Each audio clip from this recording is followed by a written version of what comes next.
आप दीपोभव में आप सबका हृदय से स्वागत है। नमो बुद्धाय। तो कल की वीडियो में हमने चर्चा की थी कि वट वृक्ष और पीपल के वृक्ष हमारे लिए उपयोगी या मनुष्य के लिए उपयोगी या महत्व इतना क्यों रखते हैं। तो हम क्या सभी लोग जानते हैं, भारत के रहवासियों या भारत के बाहर के रहवासियों, आम जनता हो या वैज्ञानिक हो, बस फ़र्क इतना रहता है कि वैज्ञानिकों को बारीकियां उनकी पता रहती हैं, ज़्यादा जानकारी रहती है, और आम जनता को थोड़ी कम जानकारियां रहती हैं। और हमारे भारतवर्ष में तो हर चीज़ में एक बहुत बड़ी कमी है। अगर किसी ने बुद्ध को जाना है, बौद्ध धर्म को जाना है, तो उनको साफ साफ दिखता है कि हमारे भारतवर्ष में क्या कमी है।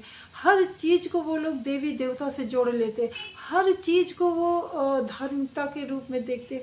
कभी उनको उस रूप में देखने का साहस ही नहीं करते या कोशिश ही नहीं करते कि वो वृक्ष है, और वो वृक्ष एक हमें जो हर चीज़ अपने गुण है, अपनी संपदा है, वो हमें हर रूप में देने को तत्पर। पर हम भारतवासी क्या करते हैं, बस उसको देवी देवता मान के उसकी जो गुणवत्ता है, उसके जो सद्गुण हैं, या फिर उसकी जो उपयोगिता है, उससे हम वंचित रह जाते। क्यों?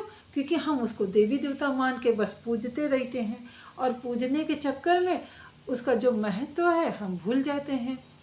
तो मेरा कहने का मतलब है कि जैसे ये आजकल बहुत सारी बीमारियां हैं और बड़े बड़े महंगे महंगे इलाज हैं, क्यों खुल रहे हैं? क्यों? क्योंकि ये अज्ञानता है कि हमारा प्रकृति ने हमें सब कुछ दिया है, मानव जीवन दिया है, तो प्रकृति ने उसके उपचार के लिए, उसकी देखभाल के लिए हर चीज़ दी है। फिर भी विज्ञान इतना बढ़ गया है, तो उसको चलाने के लिए तो उसको पैसे चाहिए, इसके लिए इतना महंगा महंगा इलाज है।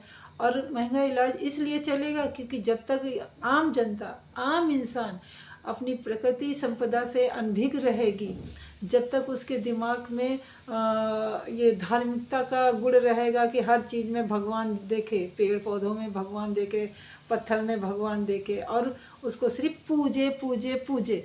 अरे पूजो, पर उससे ज़्यादा अच्छा है कि उसका महत्व भी समझो और उससे लाभ उठाओ। हमारा जो पीपल का वृक्ष है, हमारा जो वट वृक्ष है, और बहुत सारे जो प्रकृति संपदा है, उनमें इतने गुण भरे हैं कि उनका दूध, उनके पत्ते, उनके छाल, हर एक चीज़ हमारे मानव जीवन का, अगर कोई रोग हो जाता है या हमारे शरीर में कोई तकलीफ़ होती है, उन तकलीफ़ों का सारा उपचार हमारी प्रकृति में ने दिया है। हमारे पेड़ पौधे अपने अंदर समाये हुए हैं, पर हमारी अज्ञानता क्या है कि हम उनको देवी देवता का रूप मान के उनको अपने से बहुत दूर कर देते, उनको हम समझते नहीं हैं। तो हमारी यही प्रार्थना है कि आप पेड़ पौधों को देवी देवता मानिए, कोई रोक नहीं है, पर उनके गुणों को जान के अपने जीवन में उसको उपयोग में लाएं, तो ये पेड़ पौधों का भी सौभाग्य रहेगा कि वो किसी के काम आए। तो मिलते हैं अगली वीडियो में, तब तक के लिए धन्यवाद। और आशा है जो हम हमारे पास जानकारी थी या जो मैं कहना चाह रही थी वो आपसे हमने साझा की। नमस्कार। नमो बुद्धाय।